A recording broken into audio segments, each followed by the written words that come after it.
नमस्कार साथियों, आप सभी का एक बार फिर से हार्दिक स्वागत है राव सर ग्लोबल स्टडीज में।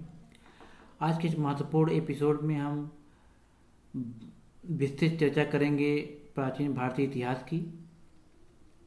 जैसा इस अर्थ प्लेनेट पृथ्वी पे ये साउथ एशिया के रीजन में इंडिया, जिसका नाम इंडस रिवर के नाम से पे पड़ा, भारत के नाम से भी जाना जाता है, जो दुष्यंत और शकुंतला के पुत्र भरत के नाम से लिया गया है। यहाँ पे मानव सभ्यता का विकास सबसे पहले मिलता है। यह 2.5 लाख पुराना मानव सभ्यता का यहाँ प्रमाण मिलते हैं। यह सभ्यता इंडस वैली सिविलाइजेशन, सिंधु घाटी सभ्यता, मेसोपोटामिया और इजिप्ट की सभ्यता से भी पुरानी मानी जाती है। तो आइए, जैसा हम देख रहे हैं मोहनजोदड़ो और हड़प्पा के 2 चित्र आपके सामने हैं। ये दोनों इंडस वैली सिविलाइजेशन, सिंधु घाटी सभ्यता से लिए गए हैं। इस समय बहुत अच्छा नगरीकृत विकास हुआ था। आइए हम ये पूरे क्रोनोलॉजी को विस्तार से जानते हैं। अगर आप चैनल पर पहली बार आए हैं तो चैनल को सब्सक्राइब करें, बेल आइकन को दबाना न भूलें, और जिससे आपको आने वाली वीडियो नोटिफिकेशन समय पर मिलती रहे। आइए आगे चर्चा को आगे बढ़ाते हैं। अब मैं पूरे भारतीय इतिहास को मैं अलग अलग काल में बांट के आपको बता रहा हूँ। पहला हम शुरुआत करते हैं प्रागैतिहासिक काल, ईसा पूर्व। यह पूरा पाषाण काल है। इसके अंदर पूरा पाषाण काल, मध्य पाषाण काल, नव पाषाण काल, ताम्र पाषाण काल आता है। इस काल में मानव का विकास पहले शिकारी का था। वो खानाबदोश जीवन जीते थे, जंगलों में घूमते फिरते थे और शिकार करके अपना जीवन यापन करते थे। फिर धीरे धीरे इन्होंने कृषि की शुरुआत की और अस्थायी जीवन की ओर अपना कदम आगे बढ़ाया। दूसरा आता है सिंधु घाटी की सभ्यता, 2600 से 1900 ईसा पूर्व, जिसका मैं शुरुआत में चर्चा कर रहा था, इंडस वैली सिविलाइजेशन। इसी के अंदर हड़प्पा, मोहनजोदड़ो, धोलावीरा, लोथल, कालीबंगन आदि पाए जाते हैं, जो बेहद डेवलप थे, नगरीकृत थे। स्नानागार, शौचालय, सारी चीज़ें उस समय उस समय थी। नगर नियोजन, जल निकासी व्यवस्था, व्यापार, मोहरे, शिल्पकला, ये सब पाए गए। ये भारत की प्रथम नगरीय सभ्यता का प्रमाण है। तीसरे पे आता है वैदिक काल, 1500 से 600 ईसा पूर्व। ऋग्वैदिक काल, उत्तर वैदिक काल, 4 वेद, वर्ण व्यवस्था, सभा, समिति, जनपद। इस काल में वैदिक संस्कृत और आर्य समाज का विकास हुआ। फिर आता है महाजनपद काल, 600 से 321 ईसा पूर्व। इस काल में 16 महाजनपद बने, मगध का उदय हुआ, राजतंत्र और गणतंत्र स्थापित हुए। बिंबिसार, अजातशत्रु इसी समय की शासक थे। इस काल में राजनीतिक संगठन और राज्यों का विकास हुआ। फिर आता है धार्मिक आंदोलन, 6वीं और 4वीं शताब्दी ईसा पूर्व। इसमें महाजनपद को मैं बता दूँ, इस मैप के थ्रू आप इस मैप में देख सकते हैं। इस मैप में 16 महाजनपद हैं, आप देख सकते हैं। काम्बोजा, गंधारा, ये इंडिया के 600 बीसी पूर्व का मैप है, को दर्शाता है। कुरु, पंचला, खोसला, सुरसेना, मत्स्य, वत्स्य, अवांती, चेतिया, असाका, मगध, अंग। मगध उसी समय की शुरुआत हुई है। ब्रिज, काशी, माला, कोशाला, ये सब हैं। नदियों में आप देख सकते हैं, गंगा है, यमुना है, ये उस समय का है। 16 महाजनपद। फिर धार्मिक आंदोलन हुए। धार्मिक आंदोलन बौद्ध धर्म के गौतम बुद्ध ने स्थापित किया, जो अष्टांगिक मार्ग पर चलता था। जैन धर्म, महावीर स्वामी, अहिंसा, अपरिग्रह, अन्य संप्रदाय, आजीविक आदि धर्म और दर्शन का नया युग यहाँ से शुरुआत हुआ, धर्म और दर्शन का। छठे में हम रखते हैं साम्राज्य काल।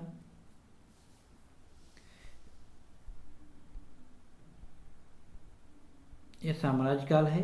इसमें आता है मौर्य साम्राज्य, जो 321 से 185 ईसा पूर्व। इसमें चंद्रगुप्त मौर्य, कौटिल्य, चाणक्य, बिंदुसार, अशोक महान, कलिंग युद्ध 301 ईसा पूर्व भी आता है। धम्म नीति आती है गौतम बुद्ध की, अशोक के शिलालेख, अर्थशास्त्र। इस साम्राज्य में भारत का पहला बृहद और संगठित साम्राज्य देखने को मिलता है। उसके बाद आता है उत्तर मौर्य काल, 185 से 300 ईसा पूर्व। शुंग वंश, कस्य वंश, सातवाहन वंश, इंडो ग्रीक, शक, पार्थियन, क्षेत्रीय राज्यों और विदेशी शासक का प्रभाव। फिर आता है कुषाण साम्राज्य 30 से 300 ईसा पूर्व। इसमें कनिष्क महान, चौथी बौद्ध समिति, गांधार कला, रेशम मार्ग से व्यापार, मथुरा कला। फिर आता है गुप्त साम्राज्य 320 से 550 ईसा पूर्व। चंद्रगुप्त प्रथम, समुद्रगुप्त, चंद्रगुप्त द्वितीय, विक्रमादित्य, स्वर्ण युग, विज्ञान, गणित, साहित्य, कला का उत्कर्ष, भारत और स्वर्ण युग। फिर आता है उत्तर गुप्त काल 550 से 647 ईसा पूर्व। वाकाटक वंश, मौखरी वंश, पुष्यभूति वंश, साम्राज्य का विखंडन और क्षेत्रीय शक्तियों का उदय हुआ। गुप्त साम्राज्य देखते हैं कि इस काल को भारत का स्वर्ण युग कहा जाता था। गुप्त साम्राज्य को 320 से 550 इसमें सबसे ज़्यादा विकास देखने को मिला।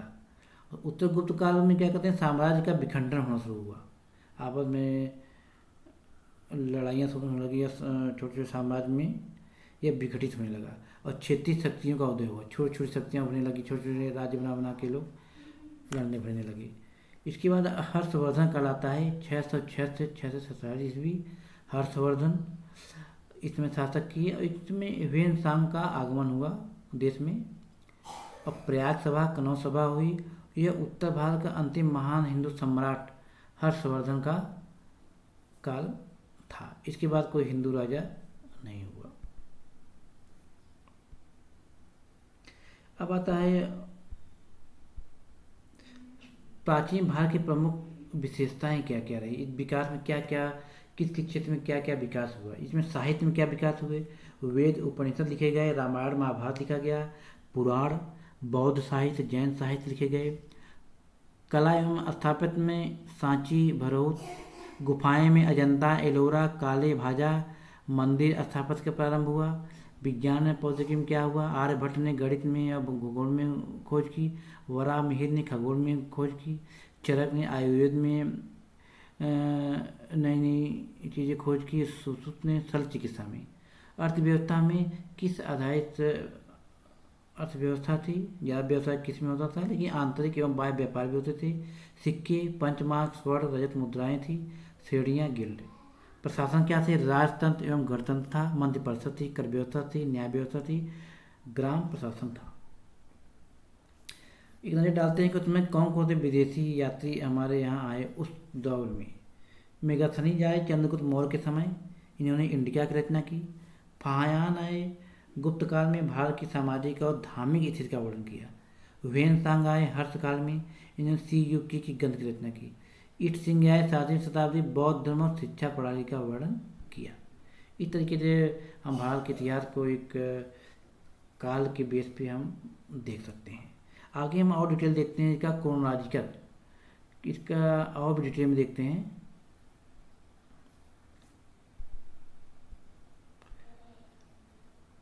यह data R S Sharma, Upendra Singh और एनसीईआरटी पर आधारित थे। कहीं कोई त्रुटि हो तो आप हमें कमेंट बॉक्स में लिख के बता सकते हैं। Ancient Indian history ultimate timeline, प्राचीन भारतीय इतिहास संपूर्ण कालक्रम 5 लाख से 10,000 BC में पूरा पाषाण काल कहा जाता है। इस समय आग का आविष्कार हुआ, बेडोल, पत्थर के औजार, हथकुठार, शिकारी और संग्राहक चीज़ें यहाँ पे डेवलप हुई। 10,000 से 600 BC मध्य पाषाण काल, माइक्रोलिथ, सूक्ष्म औजार, पशुपालन की शुरुआत हुई, संक्रमण काल इसको कहते हैं। फिर आता है 6000 से 1000 BC नवपाषाण काल, इसमें किस, गेहूँ, जौ, पहिए का आविष्कार, अस्थायी जीवन, खाद्य उत्पादक बोला जाता है। फिर आता है 2500 से 1750 BC इंडस वैली सिविलाइजेशन, की मैं शुरुआत में चर्चा करा था। इंडस वैली सिविलाइजेशन सिंधु घाटी की सभ्यता जो है मेसोपोटामिया और इजिप्ट से भी पहले की बताई जाती है, 2.5 लाख साल वर्ष पुरानी। इसी काल में परिपक्व चरण देखने को मिलता है मानव सभ्यता की, जिसमें हड़प्पा हमको देखने को मिलता है, मोहनजोदाड़ो, लोथल, गोदीवाड़ा, विशाल स्नानागार देखने को मिलते हैं। इसको हम फर्स्ट अर्बनाइजेशन, प्रथम नगरीकरण भी कह सकते हैं, या ब्रॉन्जी एज इसको बोला जाता है। अगला है 1500 से 1000 BC अर्ली वैदिक पीरियड, पूर्व वैदिक काल, इसमें ऋग्वेद की रचना हुई, दशराजन युद्ध हुआ, पैक्टो society, worship of nature, Indra, Agni की पूजा की जाती थी। 1000 से 600 ईसा पूर्व उत्तर वैदिक काल में साम, यज्ञ और वेद की रचना हुई, लोहे की खोज हुई। इस समय वर्ण व्यवस्था बहुत कठोर दौर से गुजरा था, बहुत ही पीक पे पहुंच गया था वर्ण व्यवस्था। याद रखिए वर्ण व्यवस्था इसमें 600 से 325 BC महाजनपद, जो मैं सुन दिखाया था, महाजनपद 16 थे, उनका उदय हुआ। ये महाजनपद मगध का उदय हुआ, हया शिशुनाग नंद वंश की स्थापना हुई। इसको हम सेकंड अर्बनाइजेशन, द्वितीय नगरीकरण बोल सकते हैं। अब आता है 563 से 483 BC गौतम बुद्ध, जिनका जन्म लुम्बिनी में हुआ, निवाड़ बोधगया में, धर्मचक्र प्रवर्तन सारनाथ में, महापरिनिर्वाण कुशीनगर में। इन्होंने अहिंसा को बढ़ावा दिया। 540 से 468 BC में महावीर जैन, जो 24वें तीर्थंकर थे, इन्होंने जैन धर्म का व्यापक प्रचार किया और कठोर अहिंसा पे अडिग थे। 326 BC में विदेशी आक्रमण का आरंभ हुआ, फॉरेन इन्वेजन। यह 326 BC है जब भारत में पहली बार विदेशों का आक्रमण हुआ, जो सिकंदर का आक्रमण हुआ। हाइडेस्पी जो वितस्ता का युद्ध हुआ, जिसको पोरस बनाम सिकंदर के नाम से जाना जाता है। Open land route between India and Europe, India और यूरोप के बीच में एक लैंड रूट बना, एक रास्ता खुल गया। 321 से 297 BC मौर्य एम्पायर, मौर्य साम्राज्य की स्थापना हुई। चंद्रगुप्त मौर्य ने घनानंद और सेल्यूकस को हरा के मौर्य साम्राज्य की स्थापना किया। इसको हम प्रथम अखिल भारतीय साम्राज्य कह सकते हैं, फर्स्ट पैन इंडियन एम्पायर। और इसी के दौर में मेगाथनीज का आगमन होता है भारत में। चंद्रगुप्त मौर्य, ये याद रखिए, चंद्रगुप्त मौर्य मौर्य साम्राज्य की स्थापना 321 से 297 BC और मेगाथनीज का आगमन इन्हीं के कार्यकाल में होता है। इसको हम प्रथम अखिल भारतीय साम्राज्य कह सकते हैं। आप देख सकते हैं मेगाथनीज का यहाँ पे आगमन होता है। इन्होंने इंडिका की रचना की थी मेगाथनीज, याद रखिए। मेगाथनीज ने किसकी रचना की थी? इंडिका की। किसके कार्यकाल में आया था? चंद्रगुप्त मौर्य के। 261 BC अशोक का शासन। अब आता है अशोक का शासन, लेकिन कलिंग युद्ध में अशोक का हृदय परिवर्तन हो जाता है और बौद्ध धर्म को ग्रहण कर लेते हैं। उन्होंने धम्म की नीति अपनाते हैं। 185 BC में आता है शुंग वंश। पुष्यमित्र शुंग द्वारा अंतिम मौर्य राजा बृहद्रथ की हत्या की। पुष्यमित्र शुंग ने अंतिम मौर्य राजा जो बृहद्रथ थे उनकी हत्या करके शुंग वंश की स्थापना की। और यहीं पे यह देखने वाली बात है, रिवाइवल ऑफ ब्राह्मणिज्म, ब्राह्मण धर्म का पुनरुत्थान इसी समय होता है, शुंग वंश में। अगला है 200 BC से 200 CE मौर्योत्तर का आक्रमण। हिंद यवन, शक पहलव, ढक्कन में सातवाहन का उदय, गंधरा और मथुरा कला का यहाँ पे विकास होता है। अब यहाँ से हम BC से CE में आ जाते हैं, 200 BC से 200 CE। अब आते हैं 78 CE स्टार्ट होता है यहाँ पे कुषाण वंश, कनिष्क का राज्य आरोहण, कनिष्क वंश। शक संवत की शुरुआत, इसी से शक संवत की शुरुआत होती है। चौथी बौद्ध संगत के साथ रेशम मार्ग का व्यापार शुरुआत होता है। शक संवत जो हम अपने कैलेंडर में देखते हैं, शक संवत, वह इसी समय शुरू होता है 78 CE से। अब आते हैं 300 BC से 300 CE संगम काल। दक्षिण में चोल, चेर, पांड्य वंश, संगम साहित्य की रचना होती है। Tamil literature golden, Tamil literature का एक गोल्डन एज था। 319 से 335 CE गुप्त साम्राज्य। चंद्रगुप्त प्रथम का कुमार देवी से विवाह, गुप्त संवत की शुरुआत यहाँ पे होती है। गुप्त साम्राज्य का यहाँ पे शुरुआत होती है।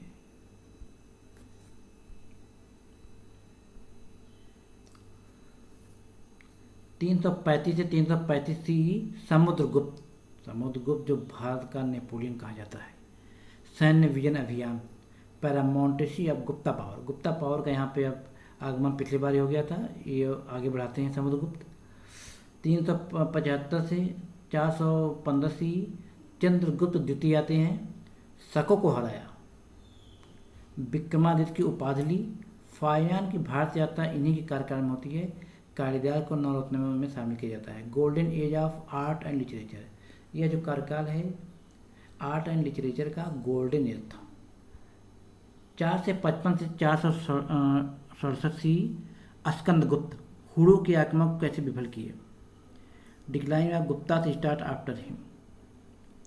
606 से 627 सी वर्धना डायनेस्टी वर्धन वंश, हर्षवर्धन का शासन यहाँ से शुरू होता है।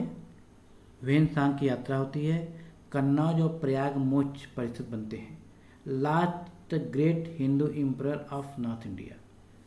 हर्षवर्धन को उत्तर भारत का आखिरी हिंदू सम्राट कहा जाता है। इन्हीं के बाद उत्तर भारत में हिंदू सम्राट का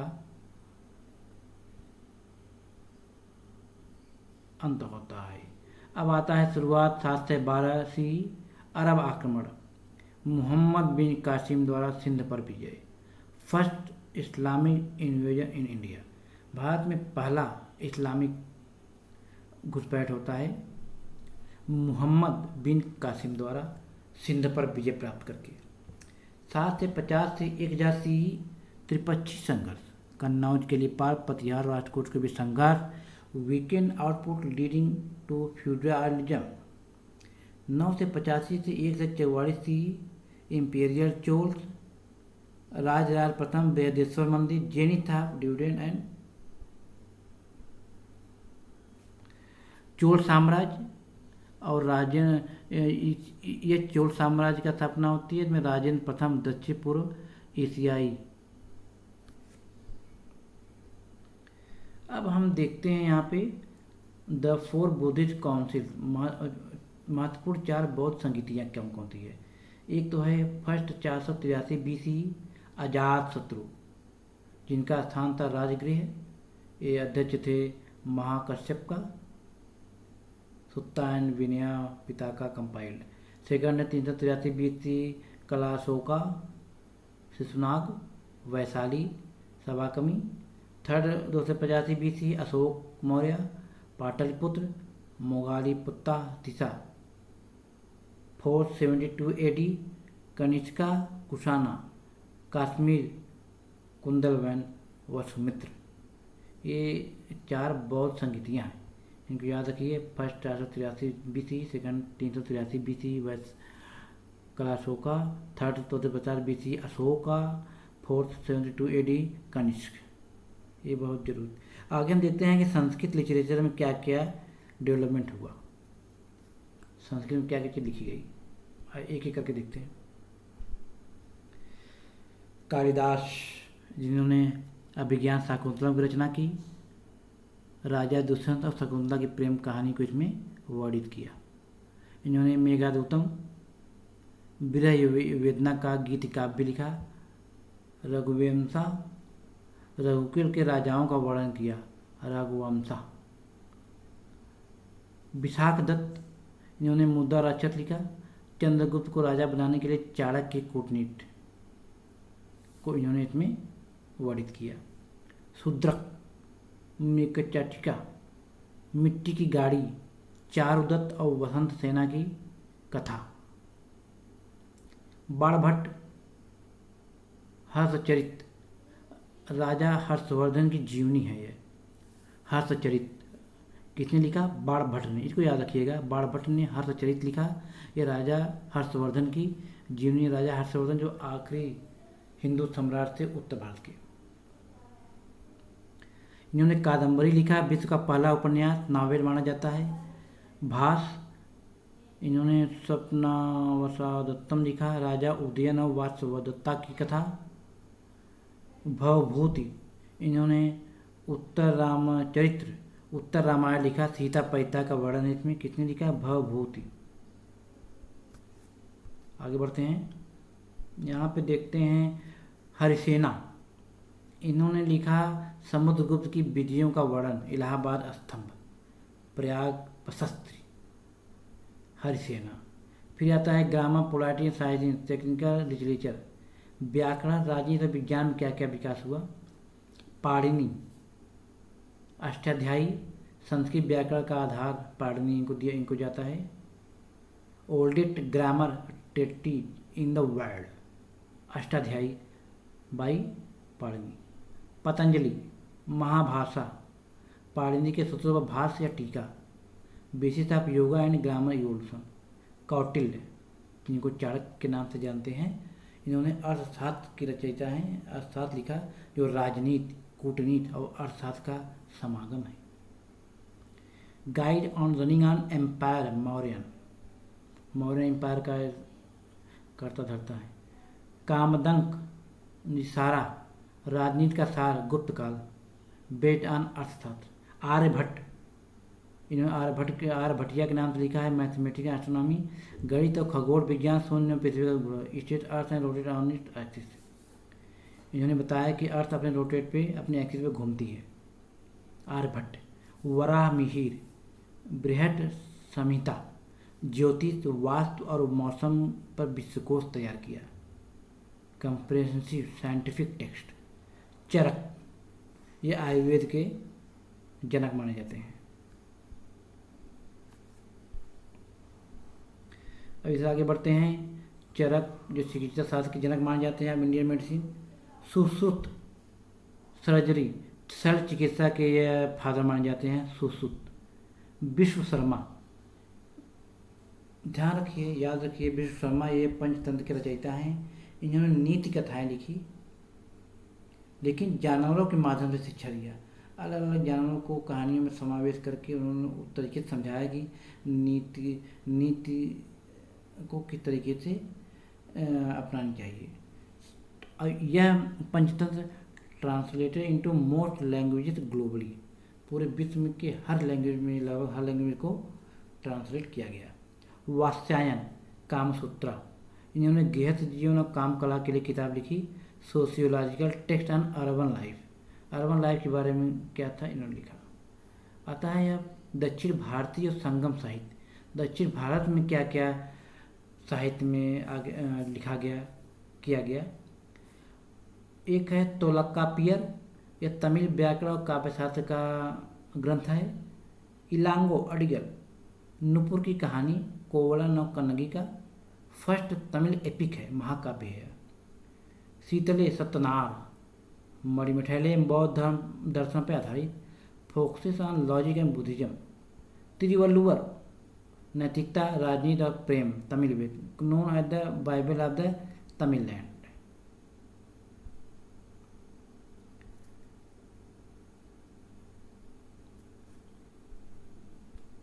इसी को आगे बढ़ाते हैं। कल्हड़, जिन्होंने रजत रंगिनी लिखा, राजाओं की नदी, कश्मीर का इतिहास, first proper historical Chronicle of India.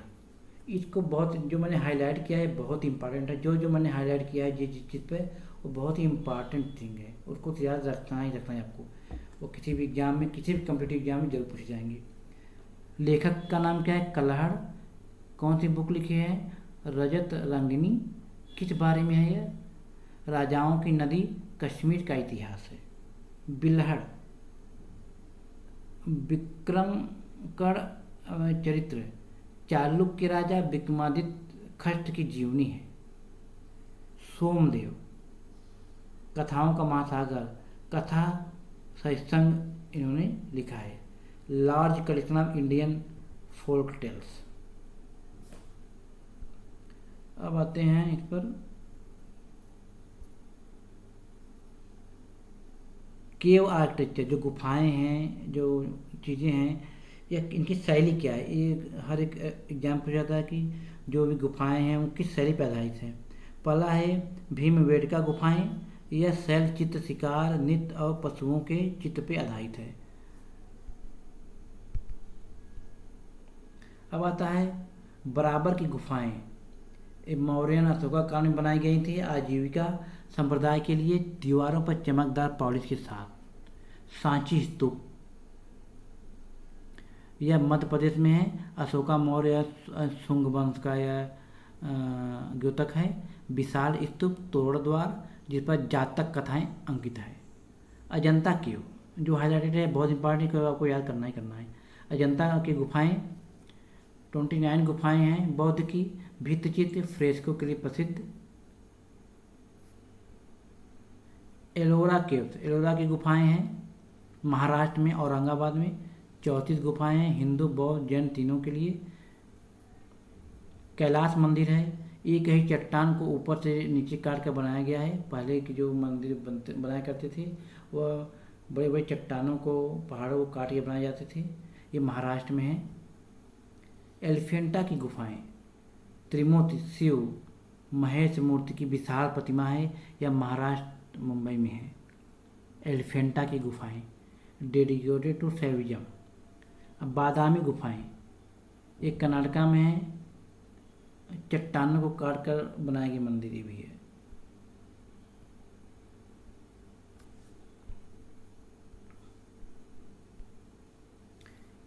Temple architecture, आइए देखते हैं कुछ मंदिर और उसकी शैली क्या है। आजकल की परीक्षा में मंदिर और वह मंदिर किस शैली पे को तैयार किया गया था ये पूछते हैं। तो जो जो हाईलाइटेड है उसको आपको जरूर याद रखना है। दशावतार मंदिर है, इसकी शैली है पंचायतना शिखर युक्त पहला गुप्तकालीन मंदिर। महाबलीपुरम है तमिलनाडु में, पंच पांडव रथ है एकात्मक मंदिर, द्रविड़ शैली है।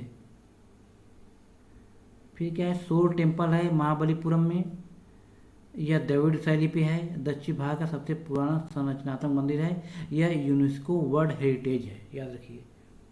सोर मंदिर महाबलीपुरम में है, यह द्रविड़ शैली पे आधारित है। दक्षिण भारत का सबसे पुराना संरचनात्मक मंदिर है, यह यूनेस्को का भी यह विश्व धरोहर है, वर्ल्ड हेरिटेज है।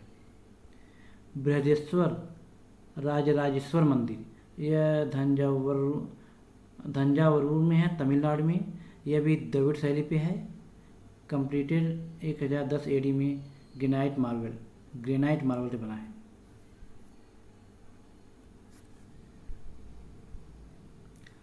लिंगराज मंदिर है, यह भुवनेश्वर उड़ीसा में है। कलिंगा शैली पे यह है। कोणार्क सन टेम्पल है, कोणार्क सूर्य मंदिर, यह भी उड़ीसा में है, कलिंगा शैली पे है। खजुराहो समूह, खजुराहो ग्रुप, ये भी खजुराहो का मंदिर, ये सब मध्य प्रदेश में है, नगारा शैली पे है। विरूपाक्ष मंदिर है, वेसारा मिड शैली पे ये बनाया गया है। अब देखते हैं कि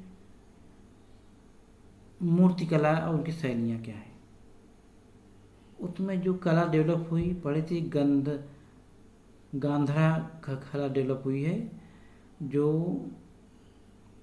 ग्रे सैंडस्टोन से बनाए गए थे। गंधार कला, यह यूनानी प्रभाव दिखाई देता है, बुद्ध का अपोलो जैसा रूप है। मथुरा कला है, यह कुशानाथ Mathura UP, spotted red sandstone, पूर्णतः भारतीय शैली, लाल बलुआ पत्थर से बनाई गई है, बुद्ध की पहली मूर्ति है। मथुरा आर्ट इसमें देखने को मिलता है। अब अमरावती कला है, अमरावती आर्ट, अमरावती कला, यह सतवाहनाथ में है, आंध्र प्रदेश। व्हाइट मार्बल से बना है, सफ़ेद संगमरमर और जातक कथाओं का चित्रांकन इस पर है। तो इस तरीके से हमने देखा क्रोनोलॉजिकली किस तरीके से यह डेवलपमेंट हुआ है, साहित्य में, साम्राज्य में, हर एक क्षेत्र में किस तरीके से क्रोनोलॉजिकल डेवलपमेंट हुआ है वो मैंने आपको दिखा दिया है। आइए उसके बारे में थोड़ा संक्षेप में बताते हैं जिससे आपको मेमोराइज करने में आसानी हो। तो प्रागैतिहासिक काल क्या था? यह वह काल था जब मानव ने लेखन कला का विकास नहीं किया था। पूरा पाषाण काल मानव शिकार और भोजन संग्रह पर निर्भर था तथा पत्थर के औजारों का उपयोग करता था। मध्य पाषाण काल क्या था? इस काल में छोटे पत्थर के औजार, माइक्रोलिथ तथा पशुपालन की शुरुआत हुई। नवपाषाण काल मानव ने किस पशुपालन और अस्थायी निवास का विकास किया। ताम्र पाषाण काल पत्थर और तांबे के औजारों का एक साथ प्रयोग करने लगा। फिर सिंधु घाटी सभ्यता का विकास हुआ।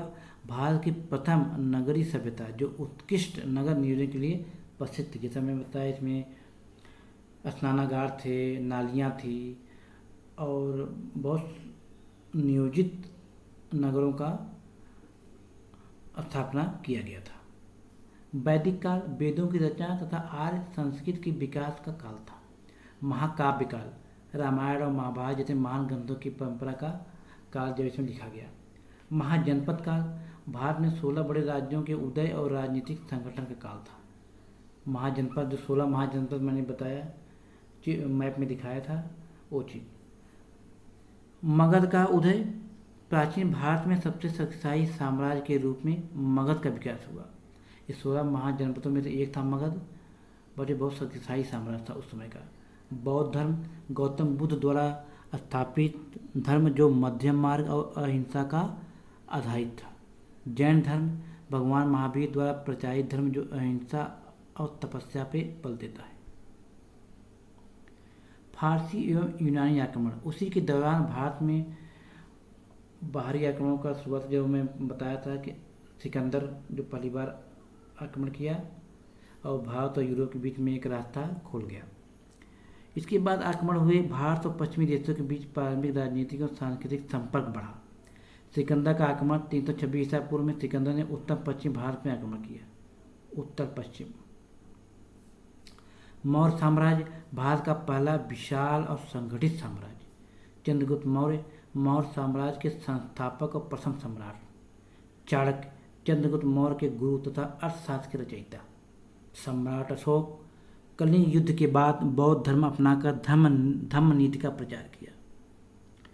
अर्थशास्त्र कौटिल्य द्वारा रचित शासन प्रशासन और अर्थव्यवस्था पर महत्वपूर्ण ग्रंथ जो आज भी बहुत ही अर्थपूर्ण जानकारी देता है।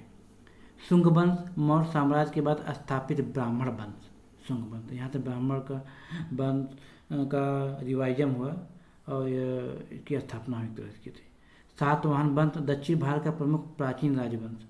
कुषाण साम्राज्य कनिष्क के नेतृत्व में मध्य एशिया से भारत तक फैला शक्तिशाली साम्राज्य। कुषाण साम्राज्य कनिष्क के नेतृत्व में मध्य एशिया से भारत तक फैला शक्तिशाली साम्राज्य।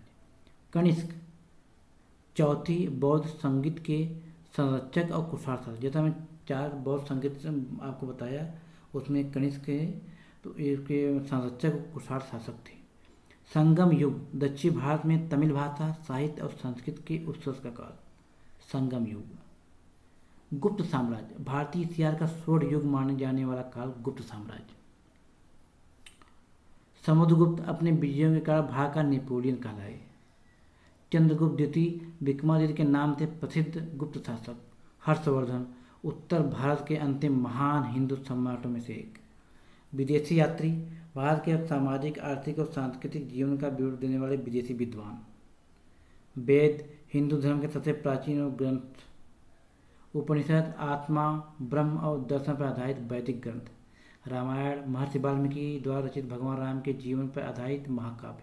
महाभारत महर्षि वेद व्यास द्वारा रचित विश्व का सबसे बड़ा महाकाव्य। अजंता की गुफाएं बौद्ध चित्रकला के उत्कृष्ट उदाहरण मिलते हैं। एलोरा गुफाएं में बौद्ध जैन और हिंदू कला का अद्भुत संगम दिखाई पड़ता है। सांची स्तूप सम्राट अशोक द्वारा निर्मित प्रमुख बौद्ध स्मारक। Thank you for watching. इस तरीके से आपने देखा कि पूरे भारत का प्राचीन भारत का इतिहास किस तरीके से डेवलप हुआ, समय समय में मानव सभ्यता का डेवलपमेंट कैसे हुआ, साम्राज्य का स्थापना कैसे हुई और किस तरीके से विदेशी आक्रमण शुरू हुए। और अगले एपिसोड में हम आपको मध्यकालीन भारत और मॉडर्न भारत के बारे में बताएंगे। तो thank you for watching. Please like subscribe. जानकारी अच्छी लगी हो तो अपने दोस्तों से शेयर जरूर करें और कमेंट में लिख के बताएं कि आपको ये जानकारी कैसी लगी। धन्यवाद।